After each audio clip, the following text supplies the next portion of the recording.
This is the most insane story ever. Generation X at it again.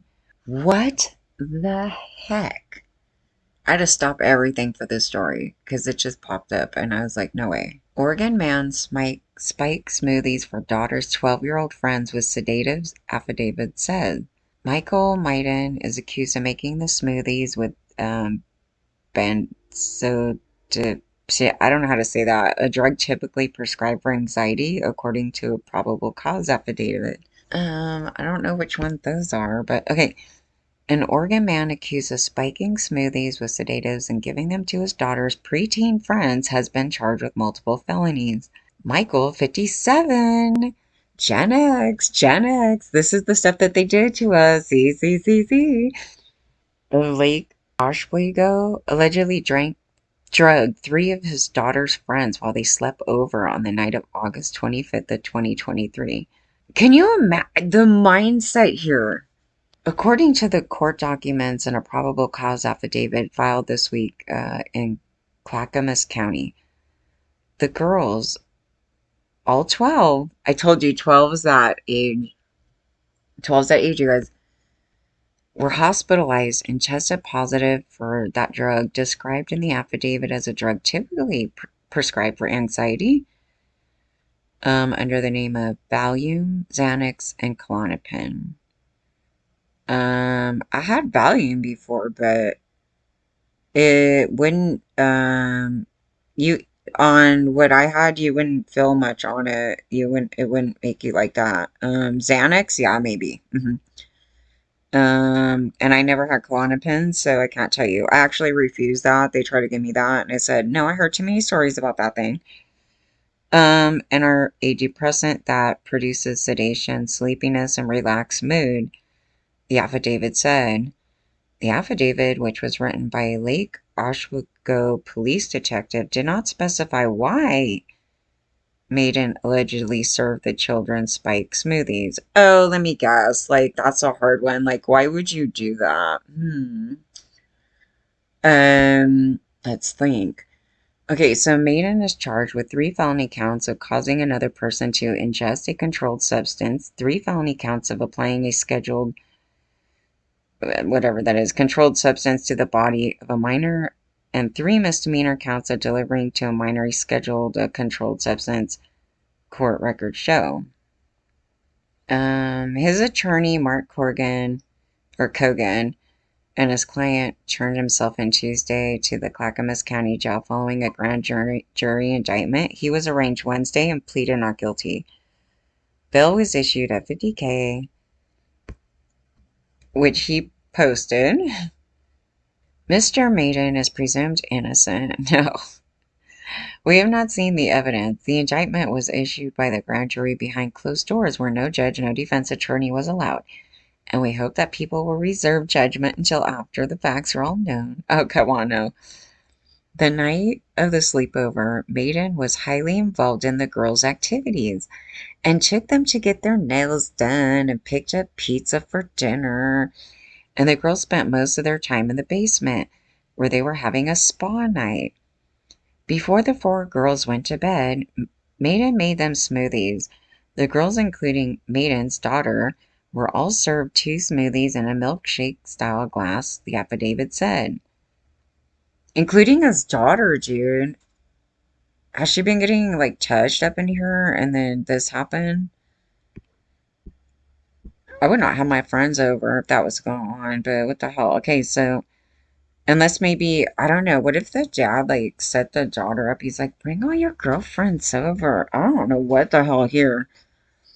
Mr. Meyden specifically gave each of the girls specific colored reusable straws to distinguish their own drink.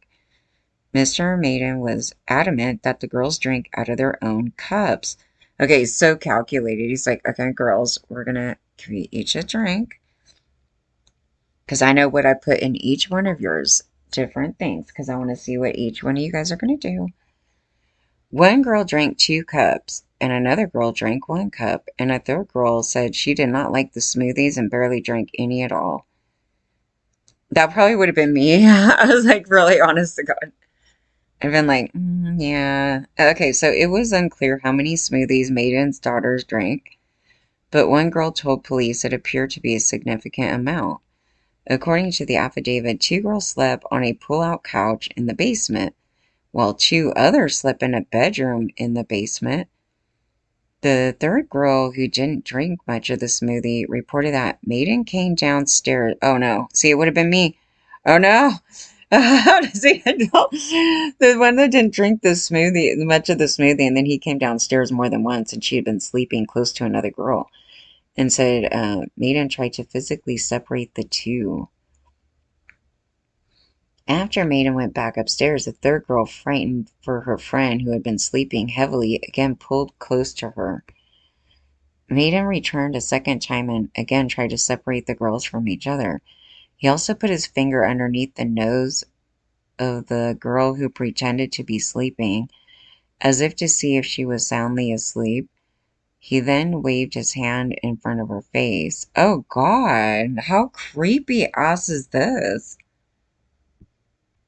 Oh my God, that's so scary. I would be like, pick me up right now. Meyden then went outside through a sliding glass door, and the girls frantically began calling and texting her parents and friends to pick her up. Mom, please pick me up and say I have a family emergency. I don't feel safe. I might not respond, but please come get me. One of the texts said, according to the affidavit, please, please pick me up. Please, please. The girl was eventually able to reach a family friend who picked her up and took her to her home. Eventually, two parents went to Meyden's home to get the other two girls, but Meyden was reluctant to let them leave. What the hell would it call a cop?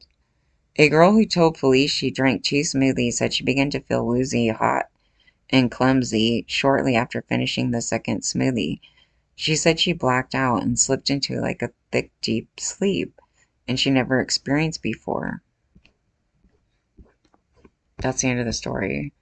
How freaking whack is that? Do they have a picture of this guy? Michael Meyden? It's almost like, please tell me there's a picture. Is that him? Oh my God. Ooh.